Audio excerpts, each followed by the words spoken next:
Hello everyone. So guys, MGVCL बोले तो गुजरात के अंदर जूनियर इंजीनियर की परमानेंट रिक्रूटमेंट का नोटिफिकेशन आउट हो चुका है और इसमें सभी के सभी इलेक्ट्रिकल इंजीनियर्स अप्लाई कर सकते हैं। तो चलिए देखते हैं क्या है इस रिक्रूटमेंट के अंदर। Madhya Gujarat Vij company limited, total Gujarat में 5 कंपनीज हैं और इन सभी के सभी कंपनीज में मिलाकर जूनियर इंजीनियर की ये रिक्रूटमेंट आई है। तो यहां पे देखिए, applications for the post of Vidyut Sahayak junior engineer electrical on behalf of all discoms and गेटको। तो यहां पर जो क्वालिफिकेशन मांगी गई है गाइस, वो मांगी गई है डिग्री। जी हां, गुजरात के भाई जेई है, जेई में जूनियर इंजीनियर में बीटेक वाले ही सिर्फ अप्लाई कर सकते हैं। तो degree through regular mode in B electrical या फिर बीटेक इलेक्ट्रिकल या फिर बी इलेक्ट्रिकल एंड इलेक्ट्रॉनिक्स, मतलब डबल ई वाले और ट्रिपल ई वाले दोनों की दोनों कैंडिडेट्स इसमें अप्लाई कर सकते हैं। राइट। फिर इसमें बताया गया है कि अगर आपके पास कोई और दूसरी ब्रांच में इक्विवेलेंट डिग्री है, जैसे B electrical, BTech electrical, B triple E के अलावा, तो उसको भी कंसिडर किया जा सकता है। लेकिन डबल ई और ट्रिपल ई के अलावा तो और कोई इक्विवेलेंट होता नहीं है, तो यही दोनों ब्रांच मेरे हिसाब से अप्लाई कर सकेंगे। फिक्स्ड रिम्यूनरेशन, मतलब शुरुआत के 2 साल में आपकी ट्रेनिंग होगी और इसमें पहले साल आपको 48,000 और दूसरे साल 50,000 का फिक्स्ड स्टाइपेंड मिलेगा। लेकिन उसके बाद 2 सालों के बाद जब आपकी ट्रेनिंग खत्म हो जाएगी तो आप जूनियर इंजीनियर इलेक्ट्रिकल की पोस्ट पर परमानेंटली सिलेक्ट हो जाएंगे और फिर आपका जो बेसिक पे होगा वो 45,400 का होगा, जो कि एक बहुत ही अच्छी खासी सैलरी है। 80,000 से ज्यादा की सैलरी बनती है गुजरात में। तो भाई, अगर आप इस वैकेंसी के लिए अप्लाई कर रहे हो, सिलेक्ट होते हैं, तो ये समझ लीजिए कि आपका मामला सेट है भाई। एज ए जूनियर इंजीनियर बहुत ही ज्यादा अच्छी सैलरी मिलती है गुजरात में। आगे देखते हैं गाइस, तो यहां पे एज क्राइटेरिया क्या है। अच्छा, एक चीज यहां पे यह है कि required skill, the candidate should possess knowledge of computer operations. तो ये कोई मैंडेटरी चीज नहीं है, बस डिजायरेबल है। और good command over English and Gujarati language. Generally क्या होता है कि यहां पर बच्चों को जिनको गुजराती आती है वो ज्यादा फायदेमंद होते हैं। तो भाई, अगर आपको गुजराती आती है तो आप अप्लाई कर सकते हैं। अगर नहीं आती, अप्लाई तो भी कर सकते हैं, लेकिन पेपर में गुजराती लैंग्वेज के भी क्वेश्चंस आएंगे, जैसे पंजाब में पंजाबी पूछी जाती है, तो वो शायद दिक्कत कर सकता है। एज क्राइटेरिया की बात करें तो भाई, यूआर के लिए 35 की एज लिमिट है, तो कोई दिक्कत ही नहीं है। और बाकी ईडब्ल्यूएस, अच्छा रिजर्व कैटेगरी में जिसमें ईडब्ल्यूएस भी इंक्लूडेड है, इनकी 40 इयर्स एज लिमिट है।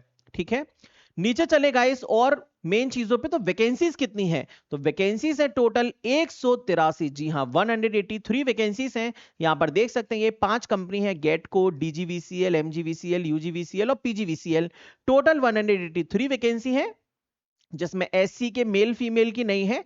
एसटी की वैकेंसी है 2612 मेल फीमेल, फिर एससी बीसी 2009, ईडब्ल्यूएस और फिर यूआर, ऐसे करके टोटल वैकेंसीज बताई गई हैं गाइस। इसके बाद अब आगे चले तो फॉर्म की फीस है 500 रुपए यूआर के लिए और 250 रुपए रिजर्व कैंडिडेट्स के लिए।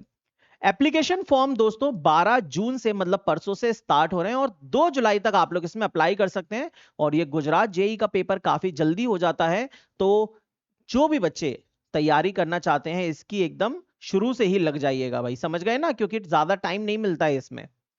इसके अलावा दोस्तों और भी चीजें हैं, जैसे कि यहां पर फिर रिक्रूटमेंट प्रोसेस बताया है कि किस तरीके से रिक्रूटमेंट होगा। तो 2 स्टेज में आपका पेपर होगा, एक तो फर्स्ट टीयर और एक सेकंड टीयर। फर्स्ट ईयर केवल क्वालिफाइंग नेचर का है, सेकंड ईयर के बेसिस पे आपका पूरा का पूरा सिलेक्शन होगा।